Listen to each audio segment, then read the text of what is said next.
ಈ ಟೇಸ್ಟಿಯಾದ ಚಿಕನ್ ರೆಸಿಪಿನ ನಾವು ಬರೀ 5 ನಿಮಿಷದಲ್ಲಿ ಮಾಡ್ಕೊಳ್ಬೋದು. ತುಂಬಾನೇ ಈಸಿ, ತುಂಬಾನೇ ಕ್ವಿಕ್ ಆಗಿ ಆಗತ್ತೆ. ಇಲ್ಲಿ ನಾನು 250 ಗ್ರಾಮ್ಸ್ ಆಫ್ ಚಿಕನ್ಗೆ ಸ್ವಲ್ಪ ಅರಿಶಿನ ಪೌಡರು, ಸ್ವಲ್ಪ ಕರಿಬೇವು ಸೊಪ್ಪು, ಸ್ವಲ್ಪ ಜಿಂಜರ್ ಗಾರ್ಲಿಕ್ ಪೇಸ್ಟ್‌ನ ಹಾಕಿ ಮ್ಯಾರಿನೇಟ್ ಮಾಡಿ ಇಡ್ತಿದ್ದೀನಿ. ನಾನು ಇಲ್ಲಿ ಓವರ್ ನೈಟ್ ಮ್ಯಾರಿನೇಟ್ ಮಾಡ್ತಾ ಇದ್ದೀನಿ. ನೀವು ಈ ಸ್ಟೆಪ್‌ನ ಸ್ಕಿಪ್ ಮಾಡ್ಕೊಳ್ಬೋದು. ಡೈರೆಕ್ಟಾಗಿ ಮ್ಯಾರಿನೇಟ್ ಮಾಡಿ ಡೈರೆಕ್ಟಾಗಿ ಕುಕಿಂಗ್ ಸ್ಟಾರ್ಟ್ ಮಾಡ್ಕೊಳ್ಬೋದು.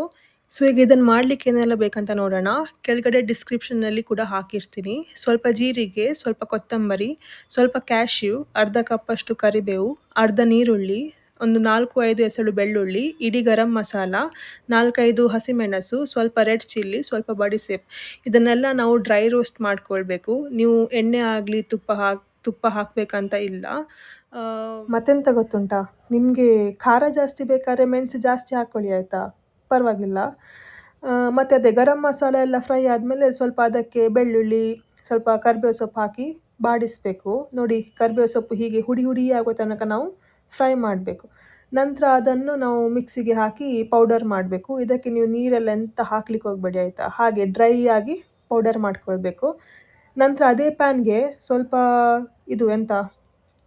ತುಪ್ಪ ಹಾಕಿ ನಾವು ಕ್ಯಾಶ್ಯೂ ಫ್ರೈ ಮಾಡಬೇಕು. ಕ್ಯಾಶ್ಯೂ ನೋಡಿ, ಇದು ಕಲರ್ ಬರೋ ತನಕ ನೀವು ಫ್ರೈ ಮಾಡಿ ಅದನ್ನು ಮತ್ತೆ ತೆಗೆದು ಸೈಡಿಗೆ ಇಡಿ.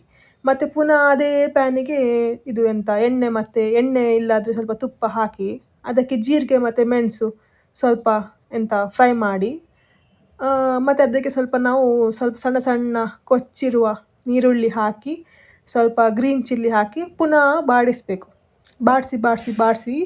ಬಾಡಿಸಿದ ನಂತರ ಅದಕ್ಕೆ ನೀವು ಹಾಕಬೇಕು, ನಮ್ಮ ಕೋಳಿ ಮ್ಯಾರಿನೇಟ್ ಮಾಡಿಟ್ಟದ್ದು ಕೋಳಿ ಉಂಟಲ್ಲ, ಅದನ್ನು ಹಾಕಿ ಚಂದ ಫ್ರೈ ಮಾಡಬೇಕು ನೀರು ಬಿಡುವ ತನಕ.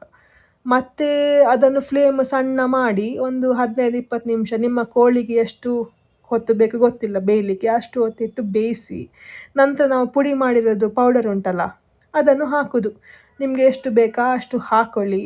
ಚಂದ ಫ್ರೈ ಮಾಡಿ, ಆಚೆ ಈಚೆ ಫ್ರೈ ಮಾಡಿ ಸ್ವಲ್ಪ ಹೊತ್ತು ಹಾಗೆ ಬಿಡಿ. ಅದು ಮಸಾಲ ಎಲ್ಲ ಎಳ್ಕೊಳ್ಬೇಕಲ್ಲ, ಸ್ವಲ್ಪ ಹಾಗೆ ಬಿಟ್ಟು. ಮತ್ತು ನನಗೆ ಉಪ್ಪು ಹಾಕಲಿಕ್ಕೆ ಮರ್ತೋಯ್ತು, ಹಾಗೆ ನಾನು ಉಪ್ಪು ಸಹ ಹಾಕಿದೆ, ನೀವು ಸಹ ಮರಿಬೇಡಿ.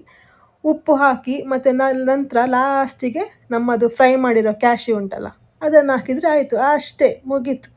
ಸೊ ನಾನು ಇದನ್ನು ಒಳ್ಳೆ ಮಾಡಿ ನನ್ನ ಪಾಲಕ್ ದಾಲ್ ಒಟ್ಟಿಗೆ ಎಂಜಾಯ್ ಮಾಡಿದೆ, ಯಾಕಂದರೆ ನನಗೆ ಒಳ್ಳೆ ಕಾಂಬಿನೇಷನ್ ಬೇಕು ಚಿಕನ್ ಎಲ್ಲ ತಿನ್ನುವಾಗ.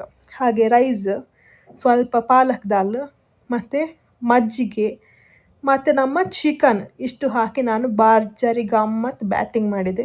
ನೀವು ಕೂಡ ಟ್ರೈ ಮಾಡಿ ನೋಡಿ ಹೇಗೆ ಆಗ್ತದೆ ಅಂತ ನನಗೆ ಕಮೆಂಟ್ಸಲ್ಲಿ ತಿಳಿಸಿ. ಓಕೆ, ಬಾಯ್.